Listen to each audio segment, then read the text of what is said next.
Thank you for joining Dr. James, Rini, and I, the Curiosity Conduit, Dana Ortiz, for a look behind the curtain of Letting Destiny Deliver. Dr. Rini is a practicing psychotherapist for the last 46 years, and I am a retired law enforcement officer with 26 years' experience, and I'm now a psychology student. Please feel free to add comments or ask questions below, and make sure to subscribe and like. Dr. Rini or I will be happy to answer any questions you have. So we have completed chapter 3. If you've been following, you learned that if life feels meaningful or not depends on your actions, rationale, how we balance life's opposing forces like pain and pleasure or fear and faith.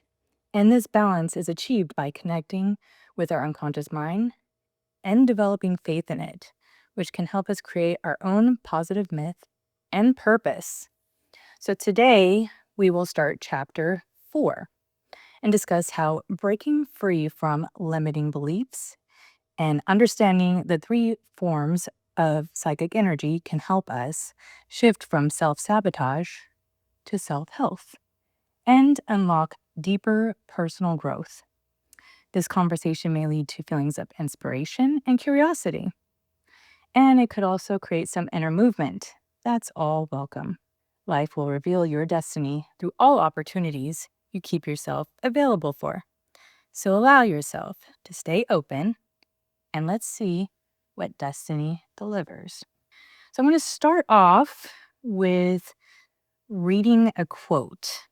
It says, consciousness, distracted by thrills, does not realize, of course, that it is becoming more and more invested in the superficial and the meaningless.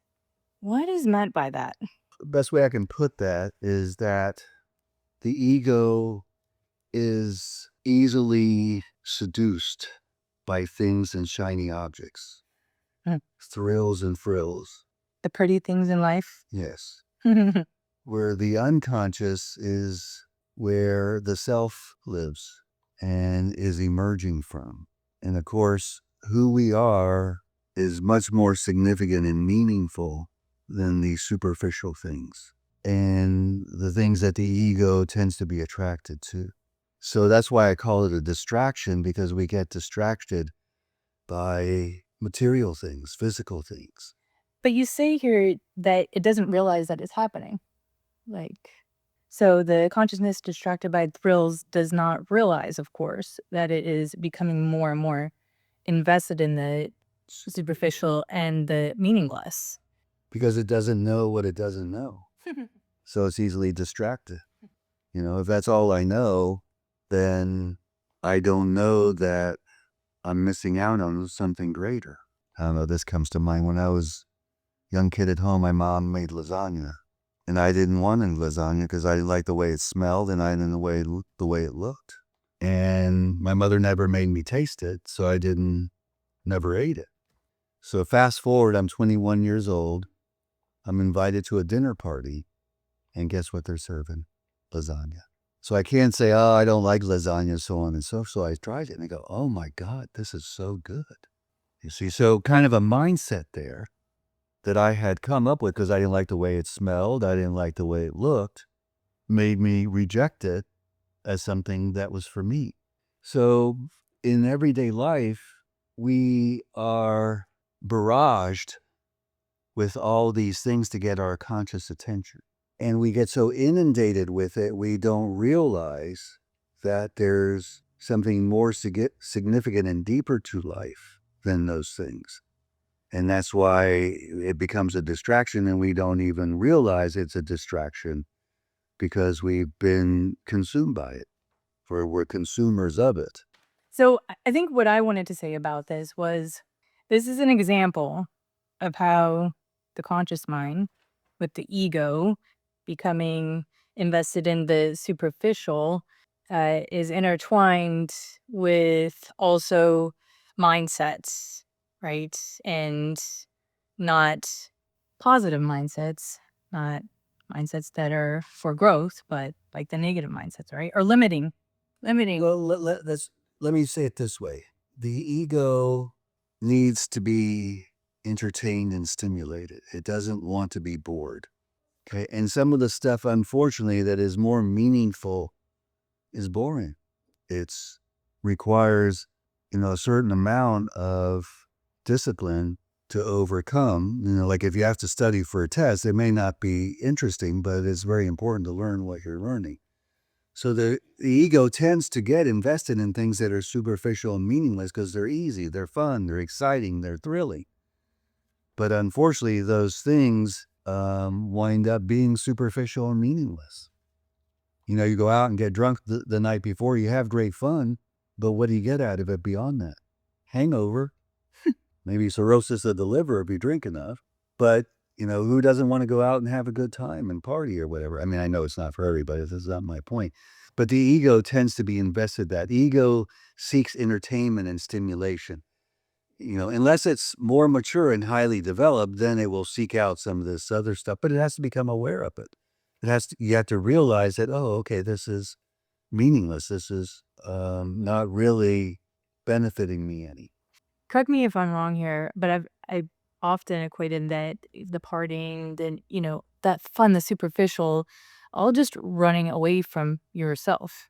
That is an interesting interpretation. You are neglecting the self, yes. Yeah. In doing so, you're doing a disservice to the self. Right. And then you become symptomatic as a result of that. Yes. So let me say this before we move on. And I don't know if I've said this before, but I'll say it again. Consciousness is the stimulus-seeking modality of experience. I know that's a mouthful. Well, I'm going to listen to it again. Yeah. So, But what that means is the conscious mind needs to be stimulated. Now, in terms of survival of the species, that was necessary because it allowed us to be more adaptive, and we would be paying attention to what we were experiencing and learn from that experiencing so that we could then reprogram ourselves and evolve and grow. Today, that same need for stimulation has been hijacked by the need for entertainment. And so rather than that consciousness being used for growth and reprogramming and correcting ourselves, it's much more for entertainment and stimulation. That's why people are on their phones, because consciousness needs that stimulation, and the phone is the easiest place to go to instantly get that. So I'm going to read another quote here. It says, so let's say that you have the necessary motivation for self-development and the willingness to work hard on it. You still have to break free of your limiting beliefs. This task is exceptionally hard to do because limiting beliefs are hard to recognize, let alone change.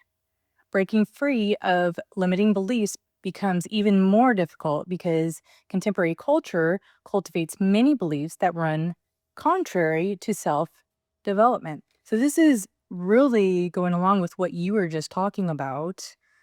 And I thought it would be a good thing to bring this quote in there again and really hitting on limiting beliefs, because I don't think individuals understand how hard it is to even know when you have a limiting belief and recognize that. So it needs to be heard over and over. I mean, do you find that to be Oh, often? absolutely. That's why it's so hard, because we don't even know that we have those limiting beliefs.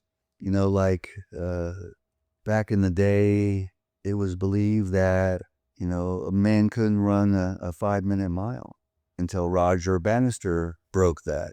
And then after that, lots of people were able to run the 5-minute mile, because prior to that, it wasn't believed that human beings can do that. But once the mindset was broken, then other people were able to do it. So mindsets create a narrative that tell a story that then embeds us into the story of that mindset. I like that. And so that's why it's hard. And that's why it's helpful if you have somebody that you can trust and generally is good at understanding you, can point out certain mindsets or limiting beliefs that you have. So I'm very fortunate because my mom is here. Now you talk about your mom had passed away, but my mom is here. And she is going along with us in this journey and listening. And just like everybody else, to include myself on this journey, there's times where things are going smoothly, or you see the synchronicity happening. And then there's times where it feels like maybe you're taking a step back, but really you're not, because you're further ahead than you were before, right? So maybe it's a step back, but you're still further ahead, and then you keep moving forward. So she's the person where I trust her, she trusts me, so I get to be that person for her, and she gets to be that person for me, in helping talk about, "Oh, that's a limiting belief." You know, she, says at one point, "Oh, I can't do this. I can't clean the pool." She has a terrible pool service. "Ah, I'm 70 plus years old, I can't do it." You know what? She's doing it now. Not only did she fire that company, she's not only cleaning the pool, it's probably better than everybody else's pool that's out there. Just because she went out there, she believed she could do it, she knew she could do it. Another pool guy told her she could definitely do it, and she changed her mindset, and it changed everything. So one way to recognize a limiting mindset, it starts with the two words, I can't. I can't. Yeah. Other limiting beliefs are like, you know, you shouldn't want to change for me. You should want to change for yourself. And I think we've talked about that. Yeah. No, it doesn't matter what motivates or inspires the change. Another one is, you should need somebody to make you happy. You should be able to be happy on your own. And not that there isn't a degree of truth that you should be able to be happy independently. Independent being the key word, I like that. Yes. But we are beings that need to be attached. We're social beings. Social beings, Yeah. right. So in order to be whole, we need someone in our life, hopefully a healthy person that facilitates our growth and development and they can trust in, doing all the things that we're talking about. But to be whole and therefore to be truly happy, you need a companion. So that's one of the mindsets that culture has out there that tells people, oh, you shouldn't need another person to be happy. Okay. Or another one that comes up, well, you need to get yourself in order before you can be in a relationship. Yeah, well, I mean, that might be going a little off of what we're talking about, but yeah, let's hear that. Well, it's curious to have yourself in order until you're dead, essentially, because Okay, I like that, and I'm sure many people will probably agree with that, so hopefully you have a person that helps facilitate that in you. Because again, we have blind spots, we have mindsets, and other people can see it. They can see your back better than you can see your own back. yeah. In a sense. And if they're honest and trustworthy and invested in your well-being, then they can help facilitate that. So again, there's all kinds of mindsets that people have that are limiting, and also limiting in the sense that it shuts doors rather than opens doors. 100%. And, I mean, of course, there's this whole, like, link, then we get into the fear and everything that we're talking about with that, everything is linked. So, I am going to move forward on this, unless you have anything further to say about that. Okay. The next quote says, "Consciousness and the psychic energy it produces should be expressed in three ways: as instinct, as ego consciousness, and as an investment in the self." So please explain each of these with regards to expressive psychic energy. Well, I would say that these are three structures that are inherent in being human. Okay, one, we're animals, so we possess certain drives, certain behaviors that guarantee our survival. And then we have ego consciousness, is the awareness that comes from the ego, from experience, and the ego is aesthetically driven. I think I've said that before. What's good, what's beautiful, what's right is the things we tend to identify. What's boring, what's ugly is someone else. Okay, so the ego tends to have a alienation. It sounds like an a-hole, though.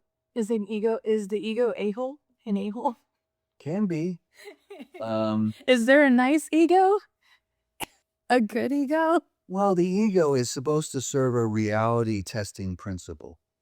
Okay. Okay. But unfortunately, the ego today is turned into self-centeredness, where the ego is really supposed to be a mediator between instinct and the self. So that's really the purpose of the ego. But the ego today is much more based on self-centeredness and entitlement. What have you done for me lately, kind of thing, as opposed to a reality testing principle. The self is something that emerges. For example, in relationships, in order to actually share oneself, you have to feel safe. Okay. Now, you may not feel, and instinctually, again, we need relationships, we need connections. But if I don't feel safe enough to share things with you that are really important, then we're not really going to be connected. Okay. So instincts are something that drive us inherently. They're built into the organism to drive us, that allow us to survive and adapt.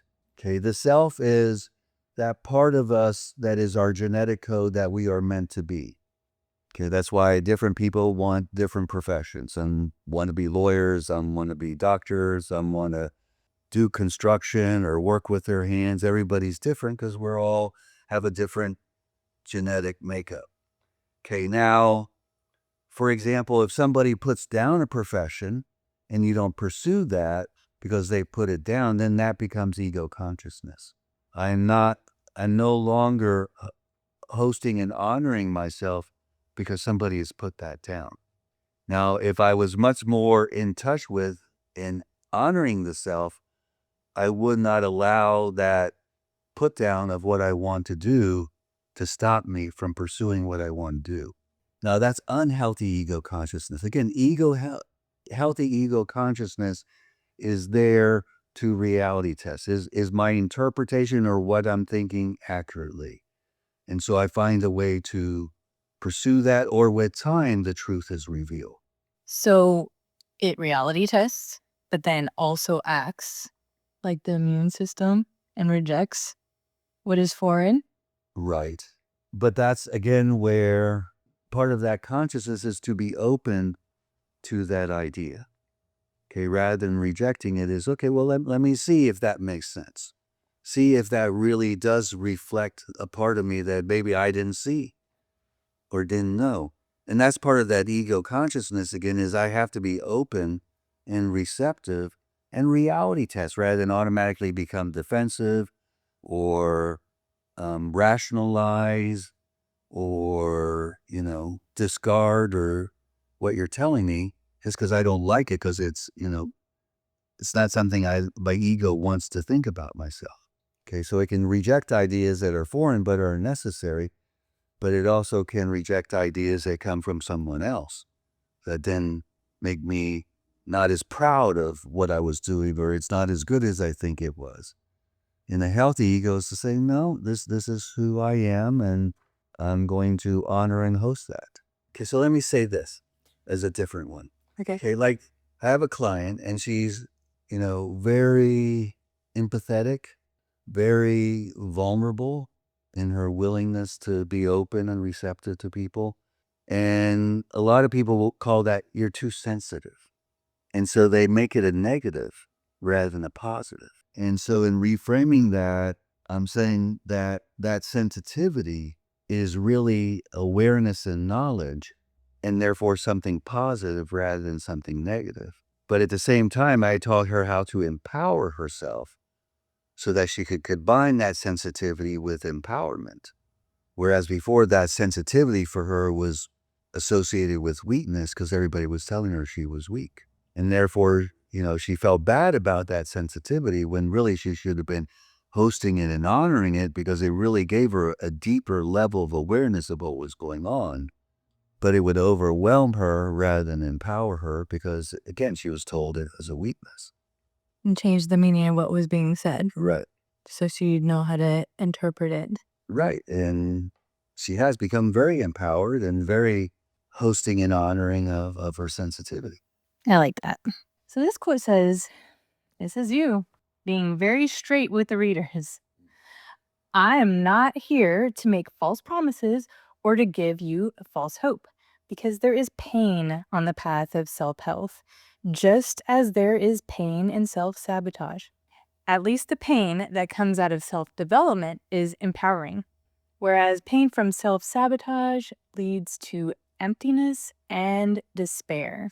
So I chose this, and I'm going to say this portion again, because there is pain on the path to self-health. I hope everybody heard that, because we tend to, in society, and each one of us has done this, run away from the pain or think that there's not something healthy happening there.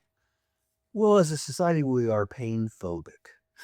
Okay. I mean, we're all the time wanting to take a pill, or, there's pain management, which is really drug management. So we're very pain phobic. You can't say anything that insults somebody or hurts their feelings.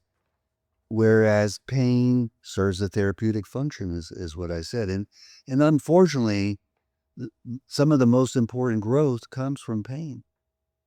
Because what pain does, if it's used properly, it causes you to rethink some of your beliefs, some of your mindsets, because you're realizing it's not working.